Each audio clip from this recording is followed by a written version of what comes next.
Kenya's President William Ruto has condemned the storming of Parliament as a threat to national security and vowed to restore order.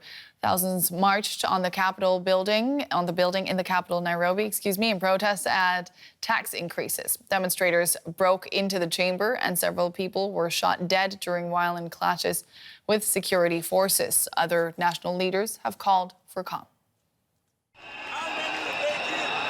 It was the deadliest day of the protests so far and the most direct assault on Kenya's government in decades. After several failed attempts, thousands of protesters finally reached Parliament. They forced their way inside, ransacked the building and set part of it on fire. Lawmakers who had voted to raise taxes fled through underground tunnels as police deployed tear gas, water cannon and live ammunition, killing several people and wounding dozens more. In a national address, Kenya's President William Ruto condemned the protests. I assure Kenyans that we shall provide a full, effective and expeditious response to today's treasonous events. Ruto made no mention of the bill that had prompted the rage. The largely young protesters say the tax hikes will increase the cost of essential products and services, crippling them economically. In response to the original outcry, the government had already scrapped several planned increases, including those on basic foodstuffs like bread and oil. But for the protesters, the concessions weren't enough. They say the government should plug its €2.5 billion deficit by reducing spending instead. And they vowed to punish William Ruto. I don't want him as my president. I even regret why I voted him. Yes, he must go. This finance bill, we are not amending. We are rejecting. Everything, we withdraw it. They buy cars. They're just enriching themselves. Meanwhile, many percentage of Kenyans are languishing in poverty still. We have people who do not have access to education, who do not have access to health care. And I want to tell this government, we gave you the entry, we are going to show you the exit. Mr. President, watch us. Ruto now has 2 weeks to sign the finance bill into law. DW's Felix Moringa is in Nairobi and has been following the protests on the streets today.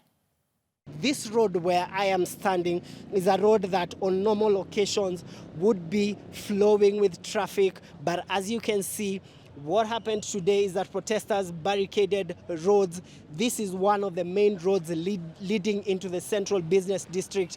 Shops were closed for the better part of the day, and protesters kept pushing towards Parliament. Now, there was a tussle between protesters and police. A number of protesters were injured.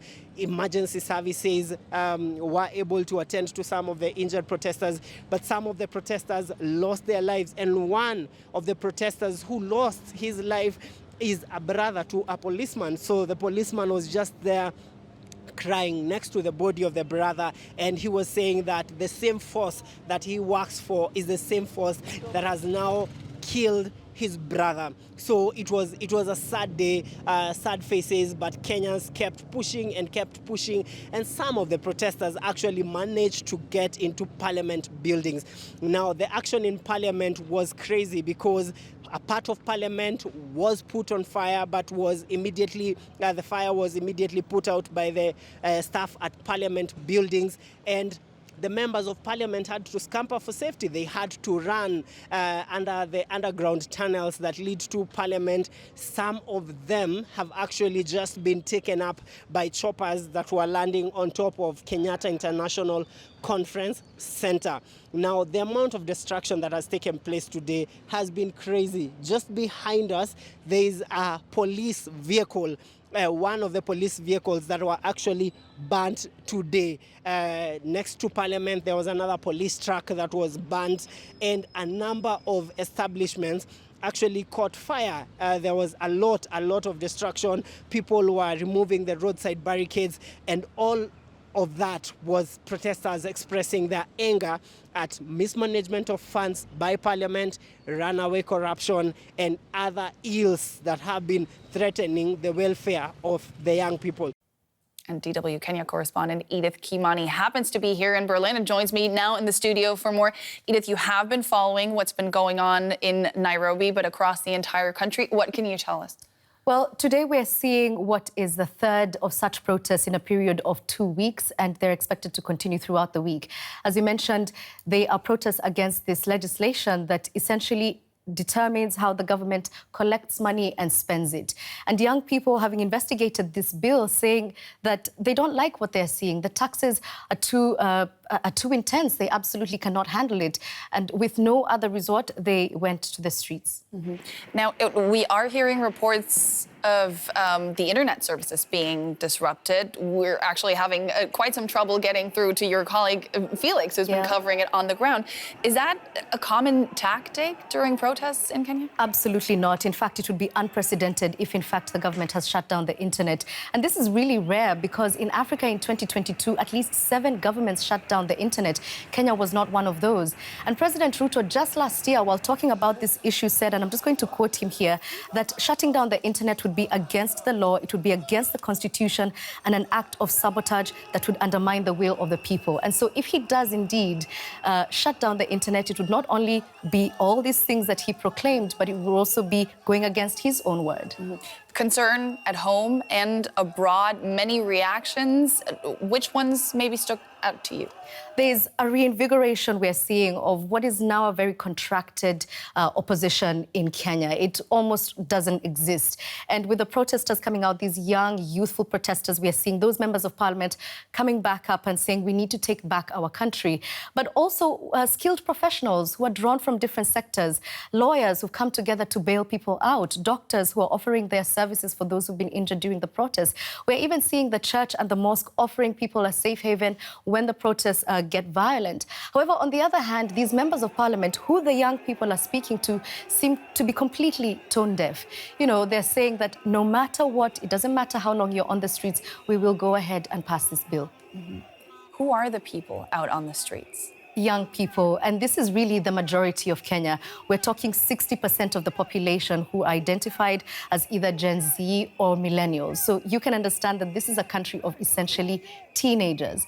These taxes are going to affect their parents, true, but it's them who will really feel the pinch. And they're going to continue feeling the pinch in the future, and that's why we're seeing them coming out in a way that has never been seen before in Kenya. But why is the government not listening? Because these protests, they didn't start today. They've been going on for a while. Because the government has done this before and gotten away with it. This is not the first financial bill under Ruto's government. Last year, he did pass a bill that increased the housing levy. Kenyans complained about that. That didn't go anywhere. On top of that, he also increased the personnel pay for basically people who are in government, which really angered a lot of youthful Kenyans. And so this year, it looks like there was going to be a repeat of last year, but the Kenyans have said, no, not on our watch. Where do you see this going? Today, of course, very violent scenes. Is this going to keep escalating? If we follow what is being said online, then it will, at least until Thursday. So they're being called the 7 days of rage. And today we're on day 5, which was occupying Parliament, which the young people have successfully done. Tomorrow they intend to go to the police service and demand justice for the people who were killed during these protests, as well as bail out those who've been arrested. And on Thursday, they're calling for a total shutdown of Kenya. Making sure all roads leading to the capital are blocked, having people not show up at work and literally ground the economy to a halt. How do you think the government is going to respond? We're waiting to see, because the president has actually called for a press briefing in the next hour. So we wait to see what he says. There's a lot of speculation that perhaps he's going to call a state of emergency, but of course, these are all just rumors. However, what we do know is that the president said he will not pass this bill into law. DW Kenya correspondent Edith Kimani, such a pleasure having you here today. Thank you so much. Thank you.